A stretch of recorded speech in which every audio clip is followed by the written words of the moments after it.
All right. Good afternoon, ladies and gentlemen. Welcome to the Assets and Infrastructure Standing Policy Committee for this Thursday, October the 3rd, 2024. Mr. Clerk, can I have a roll call, please? Certainly. Thank you, Mr. Chair. Councillor Parker. Here. Councillor Carlson, or Acting Mayor Carlson, pardon me. Here. Deputy Mayor Palladino. Present. And Councillor Campbell. Here. I do see Councillor Schmidt-Rempel is online, and Councillor Milton Hope and Councillor Crowson have joined us in the room as well. Thank you very much. The City of Lethbridge acknowledges that we are gathered on the plains of the Blackfoot people of the Canadian Plains and pays respect to the Blackfoot people past, present, and future while recognizing and respecting their cultural heritage, beliefs, and relationship to the land. The City of Lethbridge offers respect to the Métis and all who have lived on this land and made Lethbridge their home. Start with the adoption of the agenda. Councillor Parker, be it resolved that the agenda of the regular meeting of the Assets and Infrastructure Standing Policy Committee of October 3rd, 2024 be adopted as presented. Councillor Parker. Questions have been called. All in favor? Great. We'll move on to the consent agenda from Acting Mayor Carlson. Be it resolved that the minutes of Assets and Infrastructure Standing Policy Committee held on July 4th, 2024 be approved and the Chair and City Clerk designate be authorized to sign the same, and further be it resolved that the Assets and Infrastructure Standing Policy Committee receive as information the 2024-1003 status of directed resolutions. Acting Mayor Carlson. Thank you, Mr. Chair. I had a chance to review the minutes. If anyone has any questions? Seeing none, I'll call for the vote. The vote's been called. All in favor? That passes. We will get right to presentations here. All right, we have our presentation. Let's get to, Transportation Safety Plan update. Mr. Ahmed Ali, Transportation Engineering Manager of the Transportation Safety Plan update. Thank you. Welcome. Come on in. Good afternoon. Thank you. To update on the implementation of the Transportation Safety Plan that was approved in 2021. Before I begin, I want to introduce my team from City of Lethbridge. We have Michael Rohovi, Adam Sentimant, and our new hire, Sadia Munia. We all work for making City of Lethbridge very safe. I also want to acknowledge our road safety partners in City of Lethbridge. One of them is present here, Alison. She works for AMA. They are our partners, as well as she represents the school board. We have many other partners like Lethbridge Police, Alberta Health Services, etc. We all work together to make City of Lethbridge safer for mobility.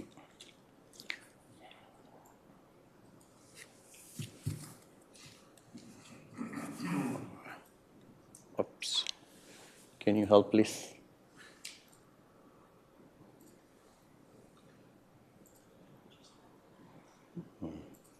Okay. So as I indicated, the objective of this presentation is to update the council on or the committee on the implementation since 2021 and provide some statistics. And so here's the background.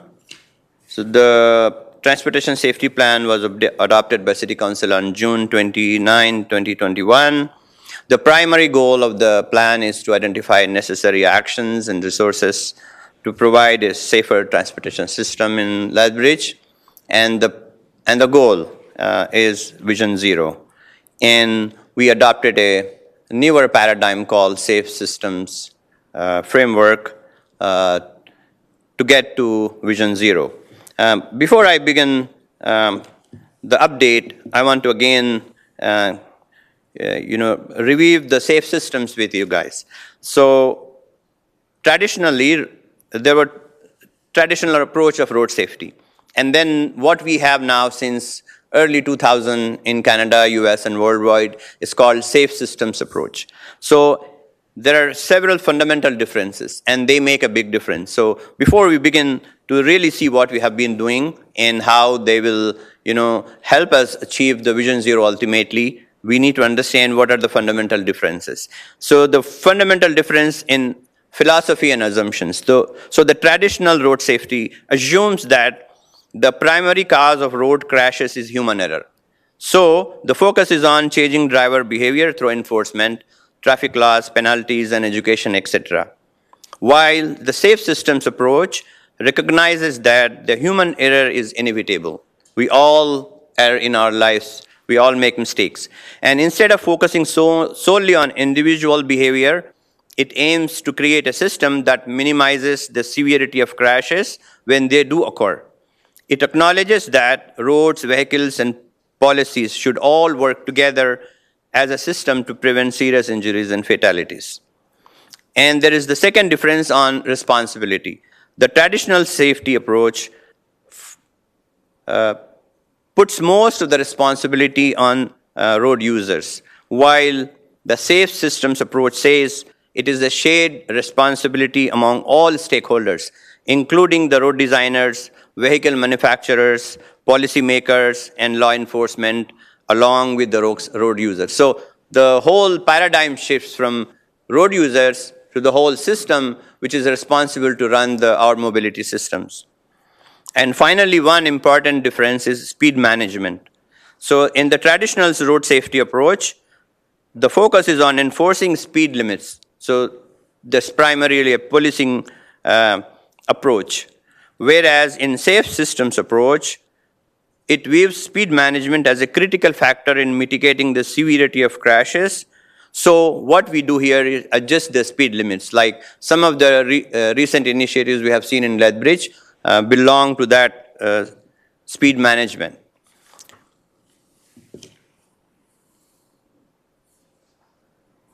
I think I will give it to you. Next slide. So some of the initiatives we have taken recently is that we, as part of the transportation safety plan, we were approved one full-time equivalent position, and we hired the traffic safety engineer who focuses now solely on working on road safety projects. We have done a large number of traffic safety improvements at intersections. Intersection is one of the key areas where we need to focus on to improve road safety. We have also worked on vulnerable road users, that is school kids. We have undertaken road safety plans for schools and did a lot of improvements in the area schools. And other several improvements which we will be talking in the next slides. So before we begin on the improvements we have been doing since 2021, let's look at the collision trends. As you see, I mean, there is no clear trend here because of the COVID years. So typically, number of collisions are directly proportional to vehicle kilometers traveled. And as we all know, during COVID, everything was closed. The vehicle kilometers went down. So also the number of collisions. So you see that in 2019 and 2021.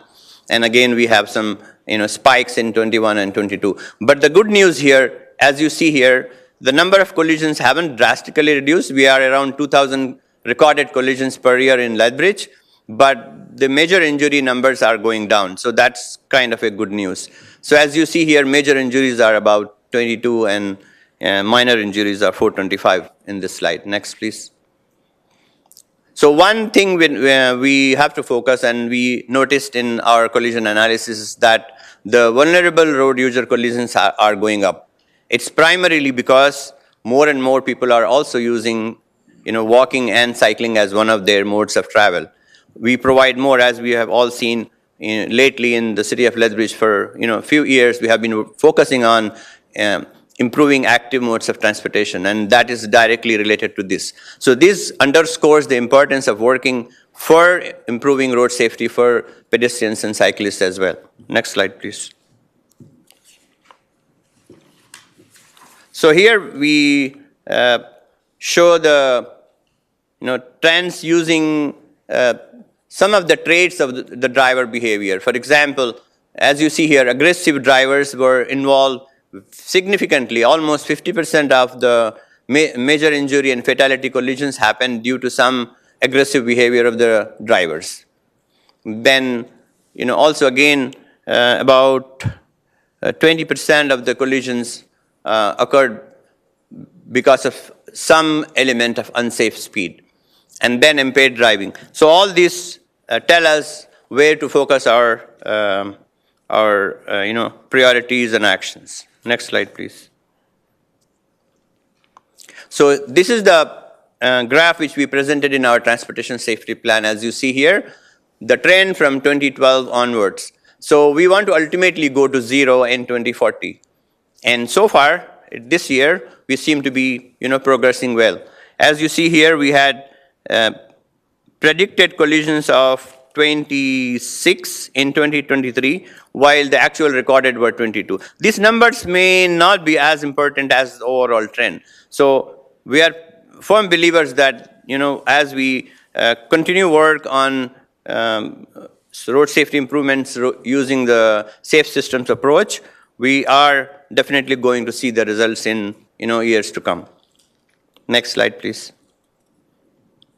So we have several focus areas identified in the transportation safety plan, and some of the important ones are intersections. As we all know, intersections are places of conflict, and most of the collisions occur at intersections. So we are trying to focus on improving intersection safety. Then speed and aggressive behavior, as we have just seen in the previous slide. So we are trying to manage speeds as well by taking different initiatives.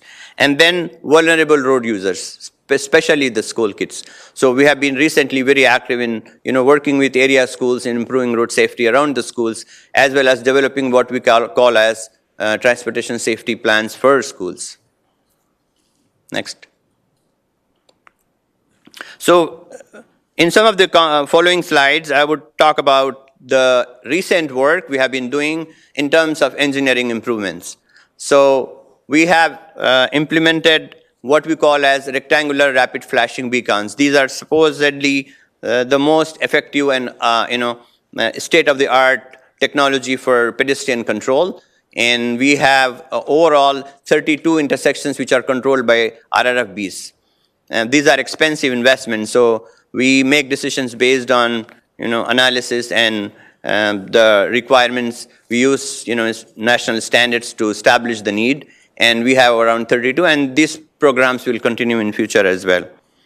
Then there is another signal initiative for pedestrian improvement called leading pedestrian intervals. You probably have noticed in some of the downtown locations.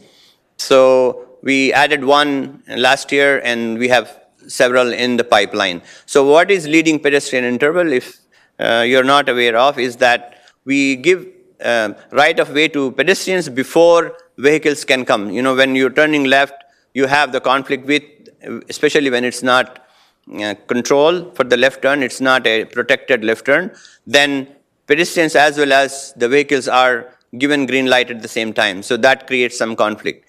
And we cannot make all intersections as left turn protected, because then that causes delay to the traffic overall. So to strike a balance at intersections where there is a lot more pedestrian activity, especially like downtown, etc., we add leading pedestrian intervals. So this initiative is ongoing and it will continue. Next slide. And we have undertaken a lot of traffic control upgrades, especially on collector roads. In collector roads and local roads, we got a lot of activity happening other than the traffic movement. So we converted 27 intersections from yield to stop. So we do analysis of right angle collisions. They are actually the ones which lead to injuries, and we want to address them as a priority. So we converted a large number of intersections, almost 27 in 22-23. And I'm sure you might be seeing more and more four-way stop intersections in the city lately. So we converted several intersections, 10 in 22-23, and we also added new crosswalks. So we keep getting requests from public on crosswalks. We have around 2,000 intersections, out of which only 600 are marked and signed. And, according to the Traffic Safety Act, every intersection is a legal crosswalk. Pedestrians have a priority. I think most people know, but some people may not know about it. But we cannot install signs and road markings at every intersection. That will be cost prohibitive. And so we do it wherever they are warranted using our national standards. So we have about 600 crosswalks which are marked and signed, and we keep adding them based on our analysis and growth areas and so on. So one thing I'm sure most of you have noticed, something really new to City of Lethbridge, that is enhanced signposts. So we have done a large number of pedestrian crosswalk with crosswalk written and reflective stripes, as well as important intersections, especially four-way stop control with red reflected stripes and pipes. So they enhance the visibility of it. So there is, people call us, and we also notice from the collision analysis that there is sometimes less compliance from drivers towards these traffic control devices. So as we increase the conspicuity of it or visibility of it, and people get aware of it, and there is more compliance, resulting in less collision. So this program we have continued, and it's very cost effective, very, very less expensive. It doesn't cost a lot of money to the city. So we will continue this based on our analysis. Next, please. So the other area where we have focus based on transportation safety plan is safer speed. So as you all are aware of our new programs which we started last year, harmonized playground zones, speed, the residential speed limit program. We have a number of speed display devices. They are used as traffic calming devices as well. So we deploy them in different locations as needed. We also have temporary speed humps which we use them in typically during good weather like summer, spring, and fall. Unfortunately, these are prone to vandalism, and I want to take opportunity here at this forum to appeal to people in Lethbridge, residents, to not vandalize these. These are for the safety of the drivers. So recently, one of these speed hump was vandalized, taken out. Some of it dropped in a pond, and the rest of it we couldn't recover. This is a loss to the city's taxpayer, as well as it doesn't help in improving road safety. We do use them. We will continue to use them and monitor, and hopefully people will not vandalize this public infrastructure. Next, please. So, yeah, I don't want to spend more time here. I mean, as we all discussed at that presentation when I brought in for residential speed limit pilot project, so we have 3 areas wherein we are continuing to monitor the speed limits, and we will come back to council with the results next year. Next, please. Yeah, this is just the information about the residential speed limit zones. Next. So we have completed 2 school travel plans, one for Senator Buchanan School and another for Nicholas Sharon School. We had several safety partners. So primarily what it consists of is to work with the school, parents, students, community, and identify the gaps, issues in overall infrastructure, as well as other educational programs for school kids. So we are happy that we have completed 2 school travel plans, and we want to continue to work with other elementary schools in the city to complete these school travel plans. Next. So this is just we had several partners, and we have Alberta Motor Association and school board representative here, so we completed this. Next. And some of the intersection improvements we have been working on are more engineering tools which we have at our disposal to work. So some of them are smart right turn channels and overall intersection improvements. I'm sure you would notice we have a capital improvement program for intersection improvements, and we have been working since long time on intersection improvements. In 2023, we completed 14 site locations. Next. So, in closing, of course, we will have discussion here. I will answer any questions you might have. Road safety is our top priority for us in transportation and City of Lethbridge. And we really believe that Vision Zero is achievable. And there is evidence from worldwide since 2000. So this Vision Zero was started first time in Sweden in 1997. They have reduced their major injuries and fatalities countrywide by 50% in last 20 plus years. And even the United Nations and World Health Organization have priority of road safety, and Vision Zero is one of their primary goals for the entire humanity here. So And we will continue to work on road safety. We have recently applied, almost a year now, we are waiting for the results for some federal grant funding as well for working on road safety. Thank you. Thank you, Mr. Ali. I know we do have a lot of questions in the queue, but before we get to that, I understand we have a presentation from the public. Ms. Kelty Barrett, if you'd like to step forward and make that presentation. And a reminder, you have 5 minutes. Thank you very much for your time.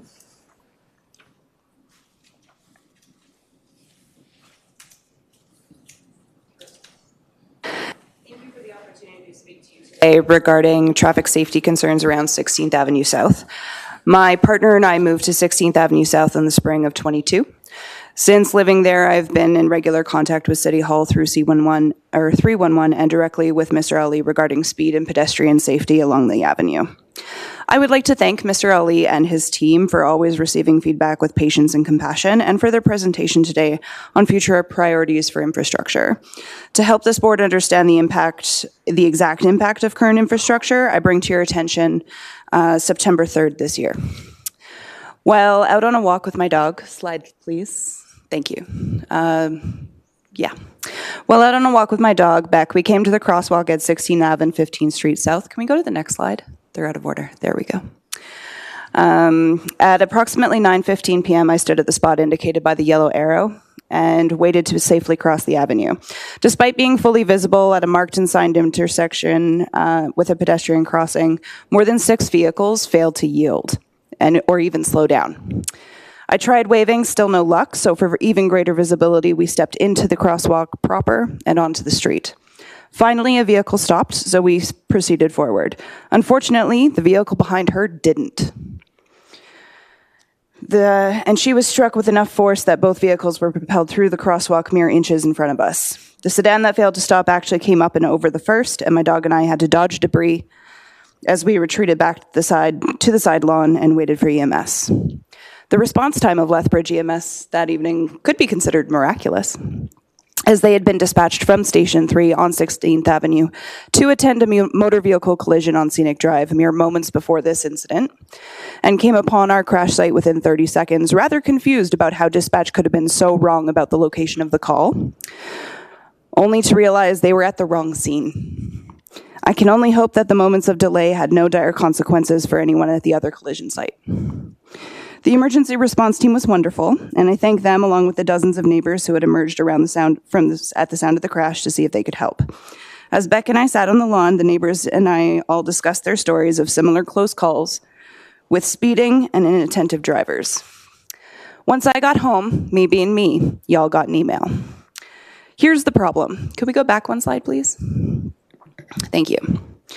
16th Avenue is a drag strip. The design of the road encourages speeding and puts citizens' lives at risk. The avenue itself is too wide, with lane widths that have been shown to induce dangerous driving behavior. 1.5 kilometers long, 7-meter wide lanes.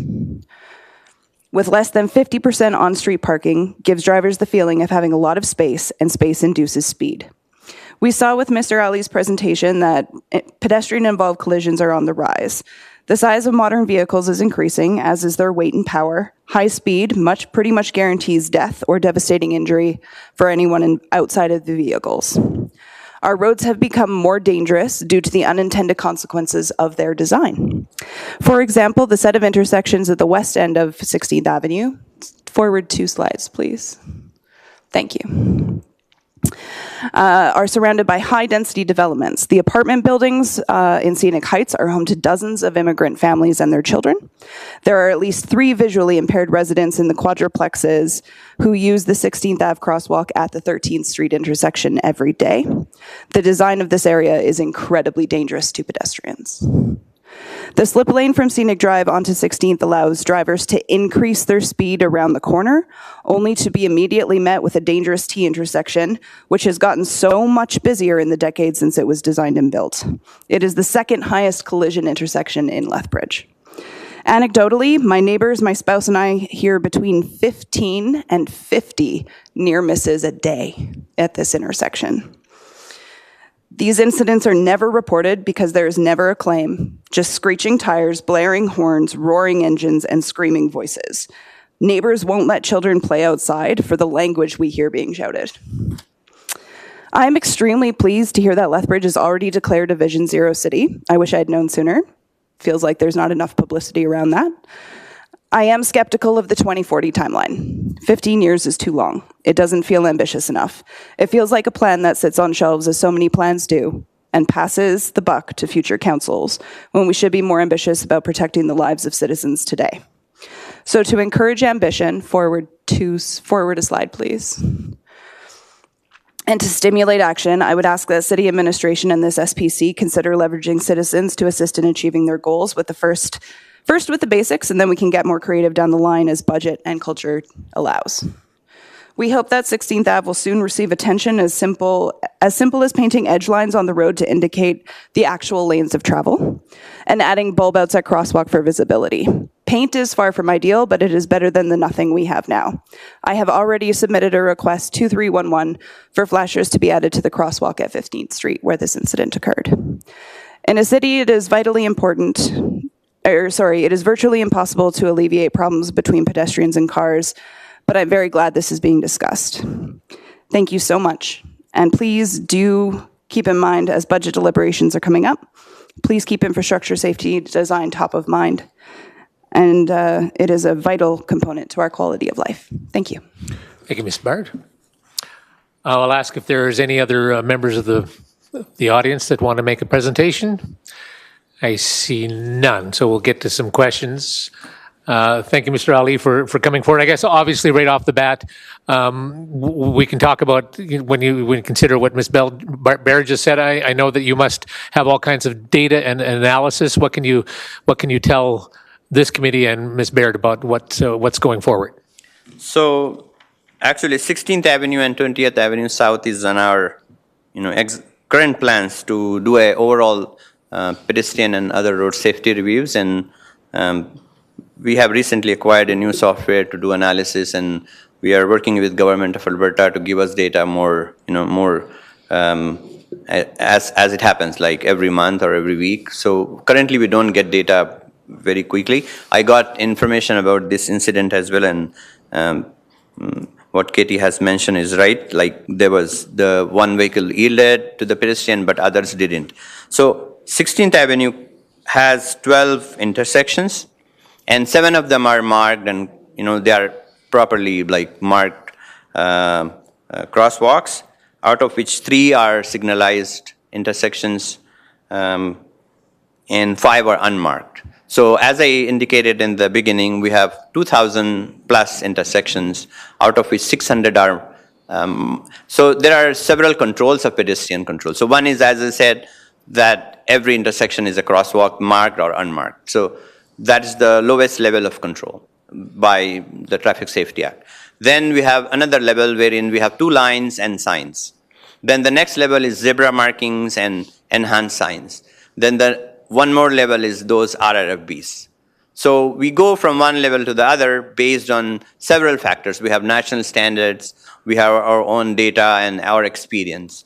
So obviously to do marking for all the intersections in the city may be impractical from the point of view of implementation and budget.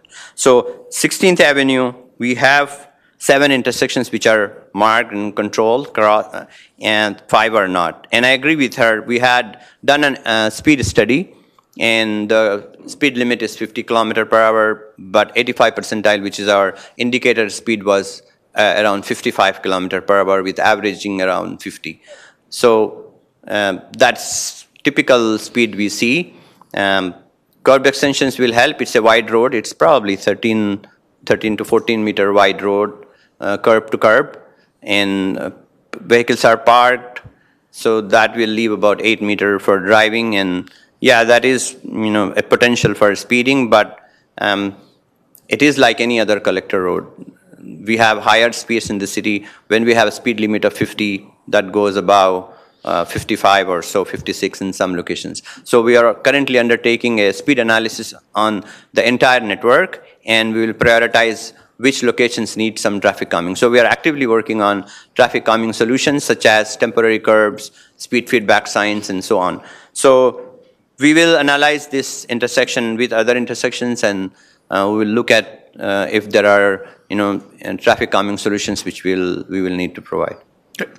Can you give me a sense of when you make the biggest improvement in any given intersection, what is the most expensive that you can do for what is the most expensive you have done making those improvements? Curb extensions and RFBs overall cost quite a good amount of money because it involves concrete construction, electric connections, and the all the infrastructure. Is there can you give me a value at all? It's hard to.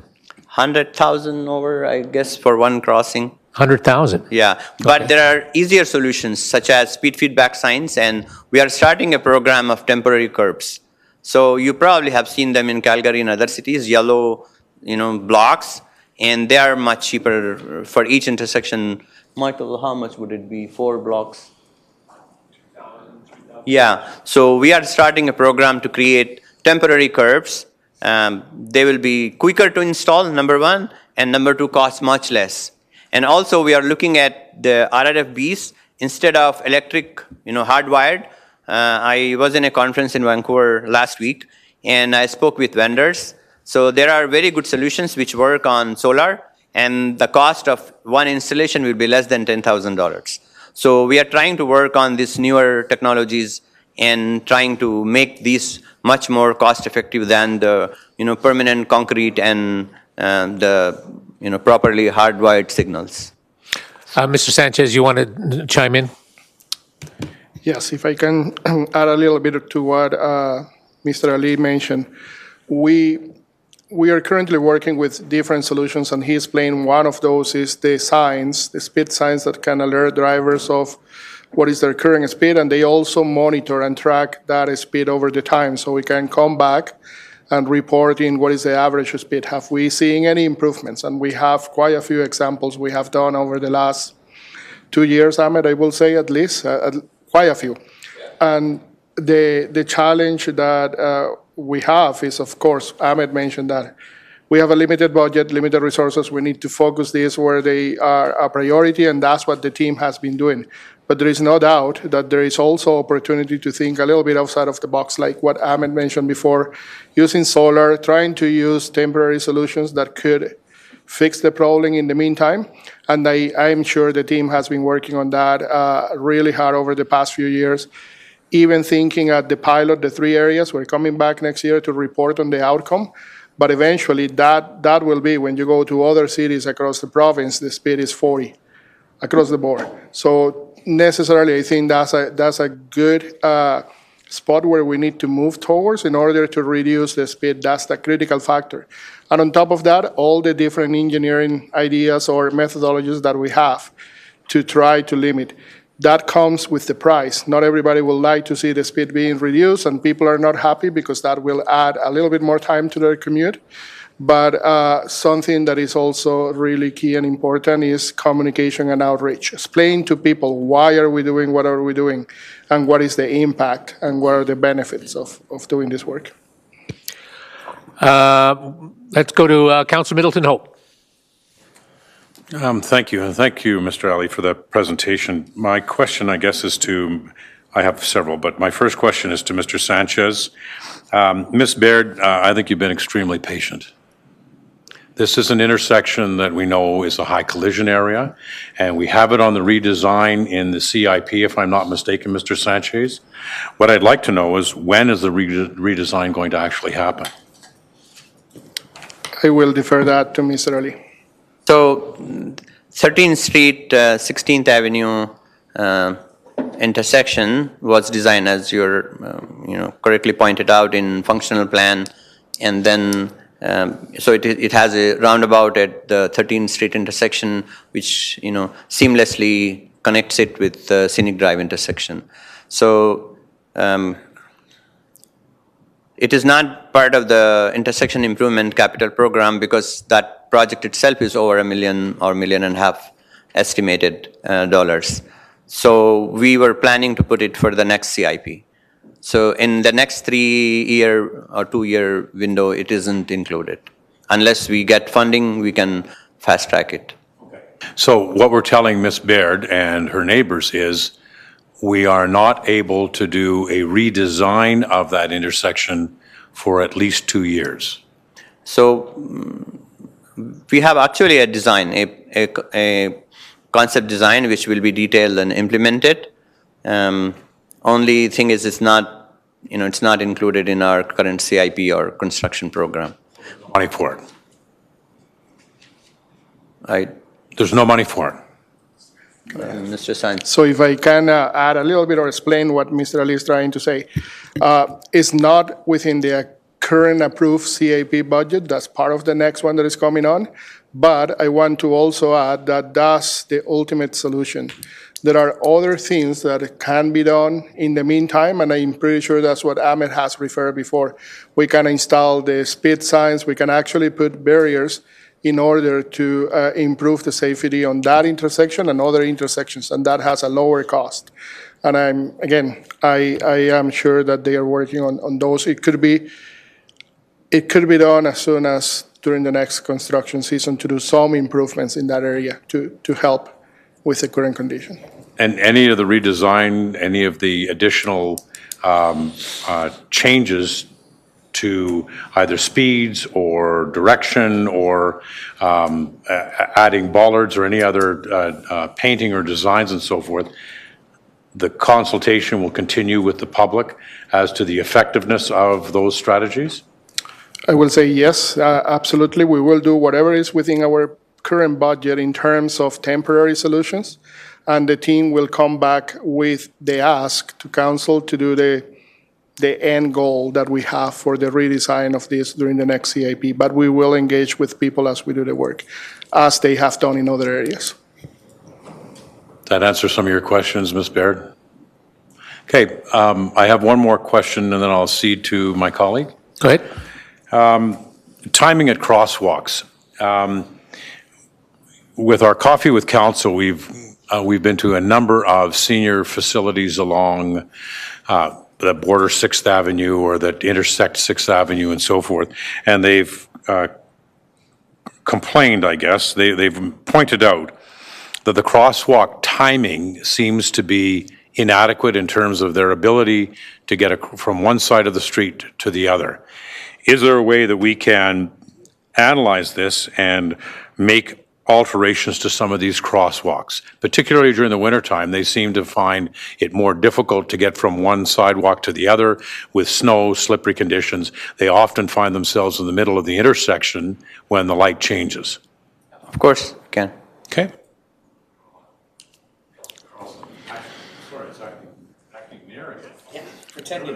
I'll decide if he can talk. Acting Mayor Carlson. Thank you, Mr. Chairman. Thank you, Mr. Ali, for the presentation, and thank you, Ms. Baird, for the presentation. You're not alone. 16th is one of many streets that we are trying to put attention to, but as you say, it's always a budget constraint. I wish we had that magic wand. I really do. But we will get there. As Mr. Sanchez has said, it's coming forward at the next CIP. Some of us won't be here, but others will have the opportunity to put some money towards these initiatives. So thank you. Mr. Ali, what exactly is the definition of aggressive drivers? I've heard reckless, I've heard of those things, but dangerous, but aggressive. Because back when I was taking driver's ed, they actually taught aggressive driving. It was one of the courses. So I'm curious what that means. So in our collision database, there is no cell called aggressive driver. But based on best practices in collision analysis, we include the drivers who are overspeeding or following too closely. So these two cells in the collision records, we relate them to fatality and major injuries. So fatalities are only one. So major injury collisions, and try to come up with that number. So almost 50% of the major injury collisions in 2023, that was about 22 collisions, out of which 11 collisions. One of the causes or one of the analysis of those collisions led us to believe that driver were either overspeeding or following too closely.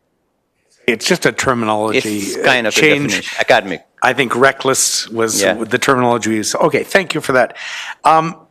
Going back to, I think, a question Councillor Middleton Hope was asking about crosswalks. I've been to other communities where they have flipped the priorities, and I think we recently did, to put pedestrians number one, cars, single occupancy cars, down the list. And so when you go to their crosswalks, if you're a pedestrian and you push the button, it changes.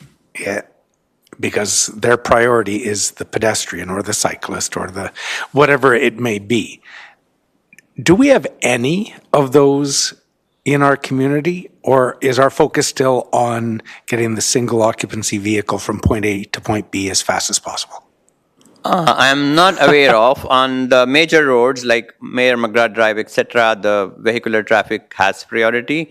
With because they have to clear the traffic before they can allow. But there is a recall, like as soon as a pedestrian pushes button, the whole, for example, Mayor McGrath Drive has a special system where his waves are going, but those waves are disturbed. And we get complaints from people, but pedestrians get recall, like priority there as well. But it's not like a magic wand. You push the button and that turns green. I mean, we do prioritize pedestrians. But the kind of balance.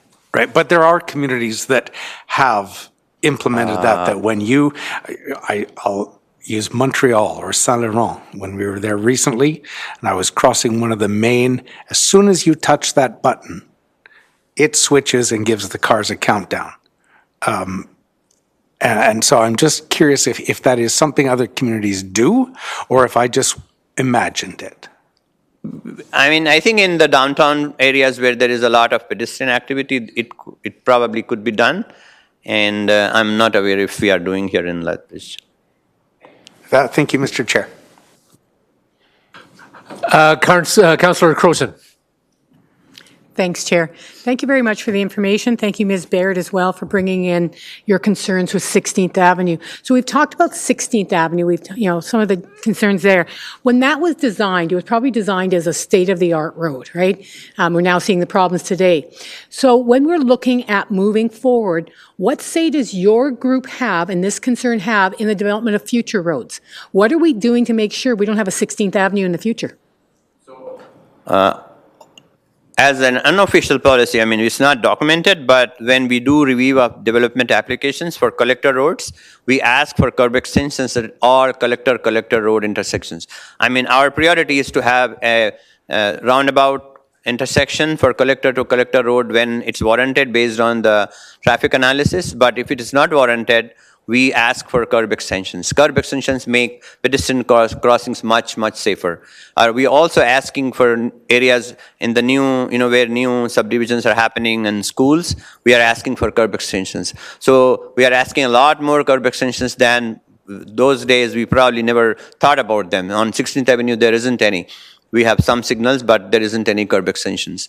So curb extensions, create friction for the horizontal friction to the traffic, and and we also have done a lot of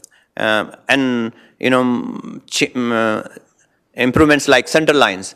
15 years ago, we didn't have center lines on all collector roads, but I can tell you now that every collector road in the city has a center line, and that makes a big difference. Now, when you're driving, you see yourself in 3.5 to 4 meter rather than 6-7 meter. There is nobody coming on from the other side.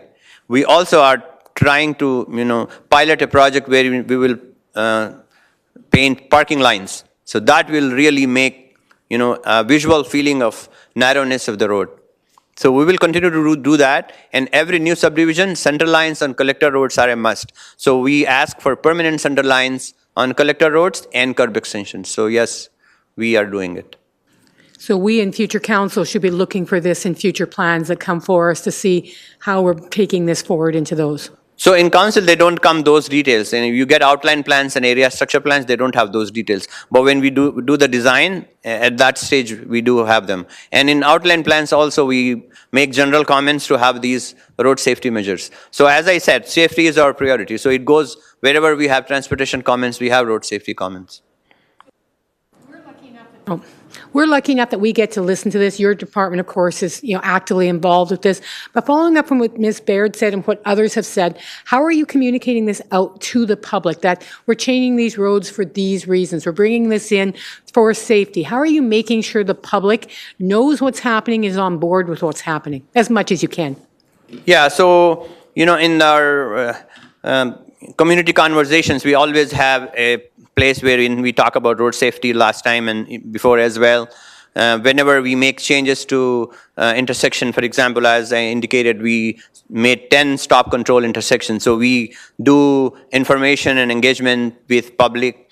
We are currently working on with one community about some one-way streets. So we do have conversations with them, especially schools which happen to be located in those areas. We communicate with them as well. So we try to communicate using our communication channels through all people who are affected with this. I'm just waiting until I'm ready again. Of course, we're working very hard to try to make pedestrians safer, to make bicyclists safer, to make car drivers safer, et cetera. But it almost seems like the car industry is wanting to work against us. Well, okay, the truck industry. The trucks are getting bigger and bigger out there, and every data I'm seeing, if they now hit a child with the height of the truck, the chance of that child being fatally injured goes up dramatically. What is your industry, or is any industry doing any advocacy about looking into the size of those vehicles, because they're now more tanks than vehicles, some of them? Yeah, last week, as I said, I was in the Conference of Transportation Association of Canada, and we had, as the group involved in road safety, there are several committees. They are all, doing active advocacy with the federal government, because the, transport rules are established by federal government, and they are working on it.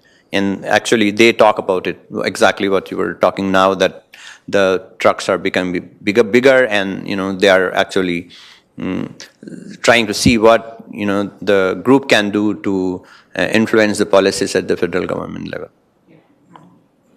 I mean, I appreciate there's a need for trucks. People have to have them for business and everything, but it is just the size seems to have dramatically changed in the last little while. So I'm glad to hear that your group is looking into that, and hopefully there'll be some consideration. Maybe those shouldn't be on teeny tiny little, urban roads. Thank you for your conversation. Mr. Sanchez, did you have something you wanted to add from a previous comment? I originally was there, and then I removed myself, but I think it's a good opportunity to talk a little bit about the implications of what we're trying to do. And Ahmed mentioned we are part of the PRT, and we are trying in new developments to incorporate all these changes when it comes to road, traffic circles, safety in mind. But it is important also to recognize that they are a cost. And this cost at that time is to the developer. So we have been trying to work with them to understand the trade-off and how we can support them in order to implement this. And we will be coming back to council, no doubt, in future CIPs and requesting for the additional funding. I know Ahmed mentioned we work with the province and also the federal government to see what other opportunities are present. And we have been successful in the last few years to be able to achieve some grants. But the main issue here is how we work with the whole team. And finally, too, I want to acknowledge that I do agree. Communication, communication, communication. That's the key point here. And I think we do a good job. Can we do better? Definitely. And I know that's part of the work that we're trying also to instill. And what Ahmed and the team has been doing with the schools, I think is a key component. Because when you start at that level, then you can bring that communication back home and get kids to talk to parents and explain what they're learning, and even the schools to provide the feedback that they need. Go ahead. Here, one recent incident we had, our advocacy from kids. So at St. Patrick's School in Riverstone, we work with them. We provided, I forgot to mention, we have some tools which we give to schools to help them in the peak hours. It's called median crosswalk a sign post, which they put it in the middle of the road and then take it away in the when the school is over. So that helps to create more visibility for drivers that the kids are crossing, and there are some crossing guard school crossing school guard programs in some school, including St. Patrick's. So we had conversations with them since last year, and I went to school a couple of times, me and Michael and I. So one student who is the kind of part of the crossing guard program started an initiative, got signature from several kids, and wrote a letter to me to improve the crossing. So we did, do something very quickly. We added an island, which Ms. Bird was talking about, like an island to create some kind of a curb extension feeling, and they were really happy with it. So we acted immediately. So what I wanted to say here is when we work with schools, that's where we start from the culture of road safety. We call it culture of road safety. Unfortunately, my generation and our generation probably is not that much into culture of that road safety. And now with involving schools and starting from the beginning, and we are really working hard with the school boards to create more school crossing guard programs, and as part of our transportation safety plan, we are very active on that. We hopefully many schools will sign up in next few years. So that is a very important thing that will help future generations. Councillor Middleton Hope. Thank you, Chair. Two questions, Mr. Ali. You indicated that a number of strategies that you're utilizing are road design and speeds, education of road users, safe vehicles. So how do you plan to connect with manufacturers to have that conversation about how motor vehicles are designed and how they contribute to collisions? So this is beyond the municipal engineers like me. So it is part of our safe system. So that's why it's included here, and it's typically federal government and the higher levels of government. Which so as far as we are concerned, we are a member of the advocacy groups and professional groups, and we do participate in them in discussions and so on. What does our data show about speed reduction by utilizing speed display devices? I don't have data right now. We did analysis last time for Canyons Boulevard. Just a sense. Are we getting feedback from residents that live near these high traffic areas that have been complaining about high speeds, and we install the speed display devices? Are we getting a sense that there is a reduction in speeds as a result of having the speed devices? Our data shows 2 to 3 kilometer per hour reduction overall. 2 to 3 kilometers, it's not significant, but we haven't done a very comprehensive study to establish the before and after, other than some data before and after. We haven't actually talked to people around to see if they have any sense of what they're feeling. But we have Edmonton. City of Edmonton has recently completed a comprehensive study on residential speed limit. They also report that the reduction is not significant, but overall collision incidents, injuries, etc., have significantly fallen. And the reason we try to connect is that when they see these devices or the reduced speed limit, people are more cautious. The drivers are more cautious. So incidents of collisions go significantly less. There are a number of studies in the U.S. I can point to one in Chandler, Arizona in particular. They've used traffic drones or speed display devices in many, many locations. They probably have, it's a city about twice the size of Lethbridge, but they have hundreds of these drone signs, and the data indicates that there is a reduction in speeds as a result of being notified by a sign that says you are reducing your speed. So, yes, of course. Yeah, and I think that's important to know. So I look forward to having a look at the data when we analyze the data from Paradise Canyon in particular. So thank you. Do we have any more questions? I see none. I want to thank you, Mr. Ali, for your presentation. I look forward to continued look into how we can improve safety. Thank you, Ms. Baird, for talking as well, bringing your concerns. And I look forward to continued work that you do. I have a resolution here from Deputy Mayor Palladino. Be it resolved that the Assets and Infrastructure Standing Policy Committee recommends that council receive the Transportation Safety Plan update as information. Deputy Mayor. I think we heard a robust conversation on this. I'll call for the question. Question's been called. All in favor? Thank you.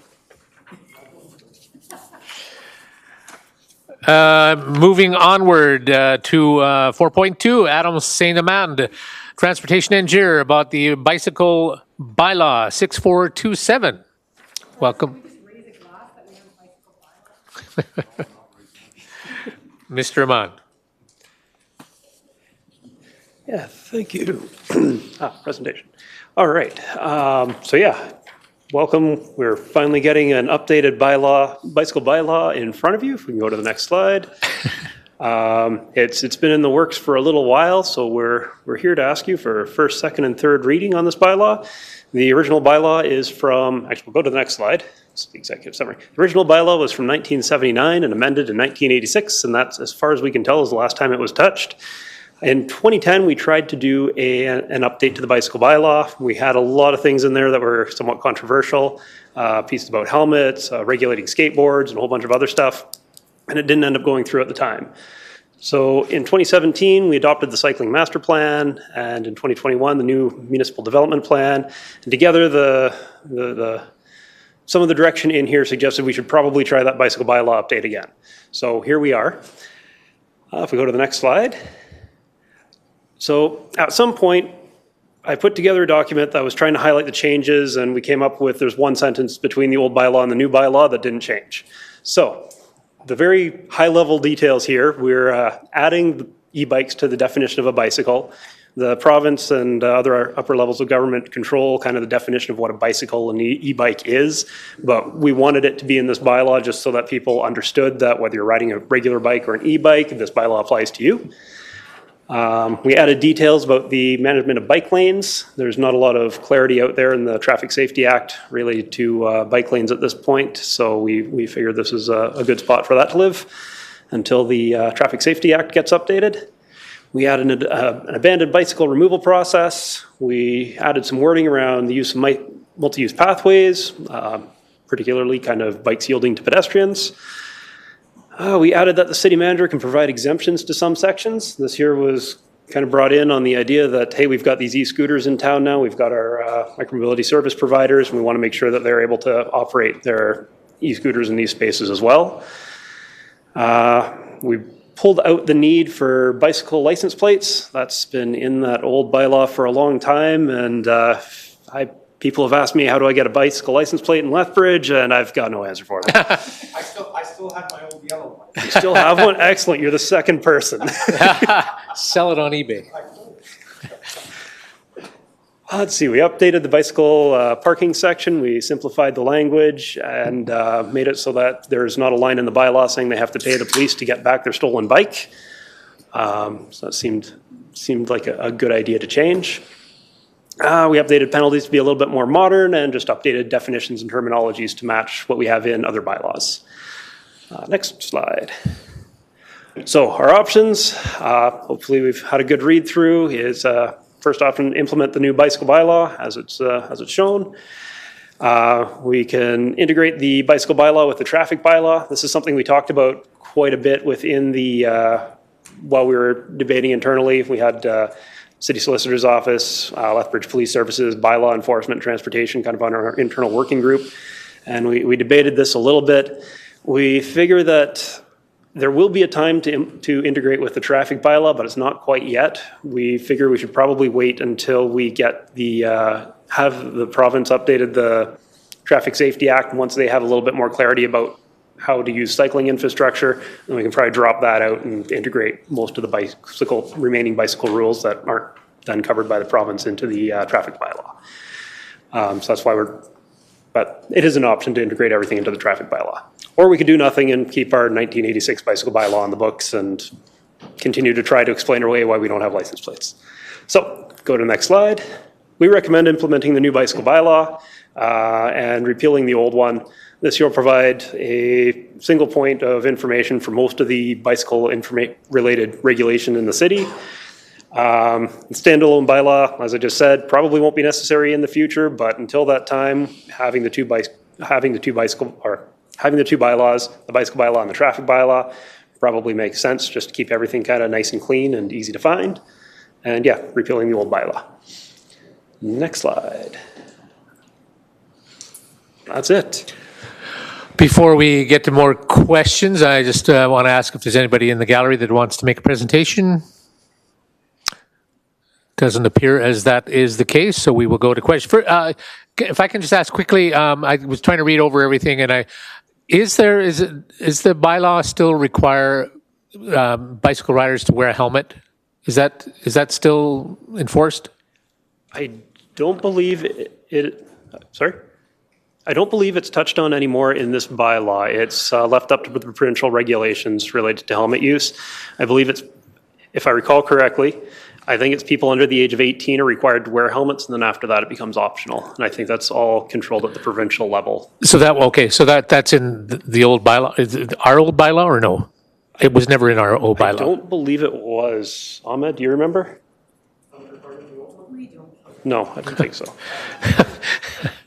But it is a provincial jurisdiction that you need to have a helmet when you're riding a bike under 18? I believe that's described somewhere in the provincial regulations, yeah. Okay. We'll go to questions. Councillor Middleton Hope. Good, thanks, Mr. Chair. And that was a part of the first question that I was going to ask.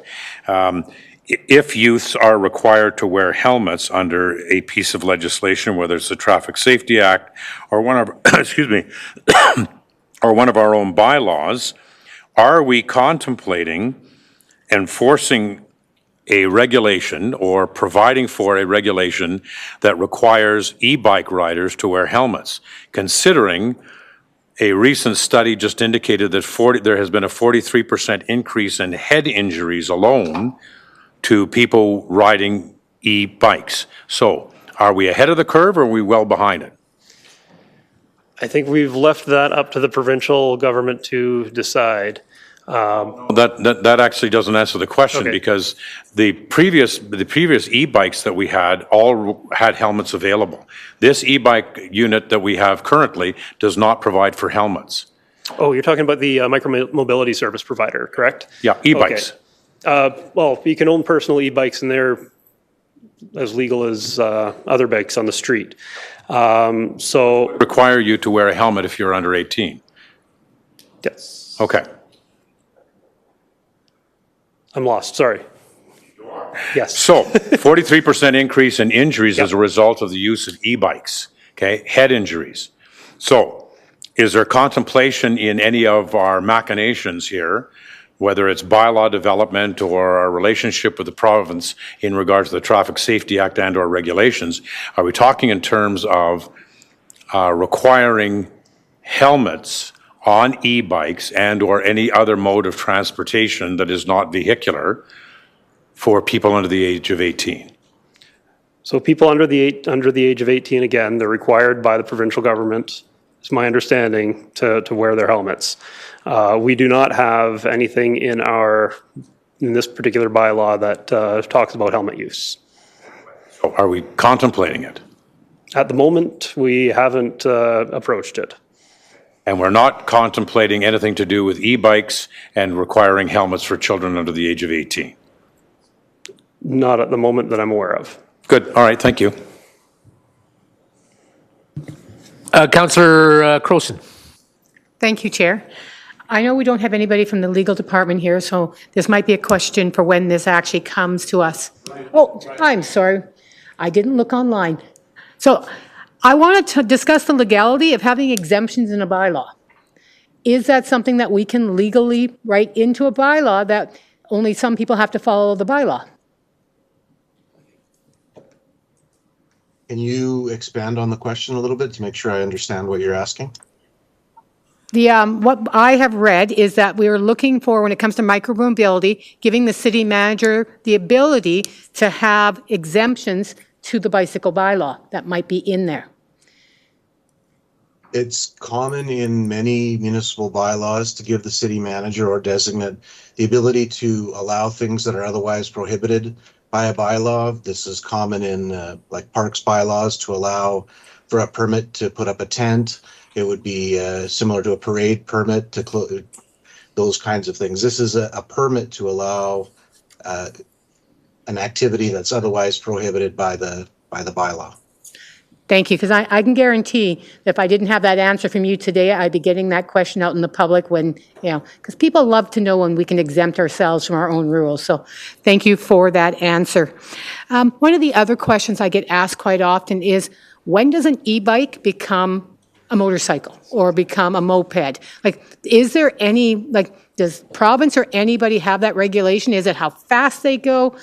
Because, people are very curious about how fast an e-bike can go and still technically be an e-bike. Yep, so that's a piece that would be regulated by either the province or the federal government. And do they have those regulations yet? They have, it seems like there's a gap in the regulations. So I'd love to provide you with a perfect answer, but when we went hunting for that perfect answer, there didn't seem to be one at the time. And because there are some people who ask these questions. So the thing is that we're regulating e-bikes. At this point, there is no perfect definition, the difference between them, but this is only for e-bikes. The rest are under traffic safety. A bicycle and an e-bike are generally considered the same type of... Everything else is under the other one. Okay, because it is a question that I have been asked about, when does an e-bike become a motorcycle? Yep, there's not a great answer to that yet. And you may have to help me, because using the license plate for my grade 6 classes is probably one of the highlights of explaining how bylaws get confusing when you have 7,000 of them. I'm going to need something new now for grade 6 classes. So I'm very happy that we're actually looking at this. Don't get me wrong. This is, almost 40 years in the making. So thank you guys for working on this. But yes, that is one of my favorite, examples. So I'll have to go back to the drawing board. Thank you, Chair.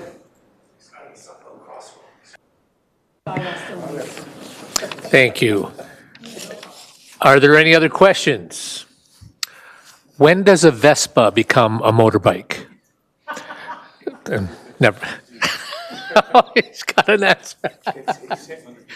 Okay. Because I made the mistake, I bought a 50cc. I didn't really care for the answer, but anyway, it doesn't matter. No other questions? So I have a, thank you, Mr. Mountain. Appreciate all of the work you guys are doing on that, and nice thing finally getting an update. All right. Be it resolved, this is from Acting Mayor Carlson, be it resolved that the Assets and Infrastructure Standing Policy Committee recommend that Council, 1, provide first reading of Bylaw 6427, bicycle bylaw on October 22nd, 2024, and number 2, consider second and third reading of Bylaw 6427, bicycle bylaw on November 12th, 2024. Acting Mayor Carlson. Thank you, Mr. Chair. Just a quick question, if I can, on process to Mr. Westerson. This doesn't require a public hearing, does it? Not to my knowledge, no. Okay, so council could even proceed with 3 readings if they chose at the one meeting, just to really put the pressure on. That, of course, is up to council and would require unanimous consent of council at the meeting. Thank you. I just thought I'd put more pressure on Councillor Crowson to find something new faster. If there's nothing further, I will call for the vote. Nothing further. Questions called. All in favor? That passes. And that adjourns our meeting. Thank you all.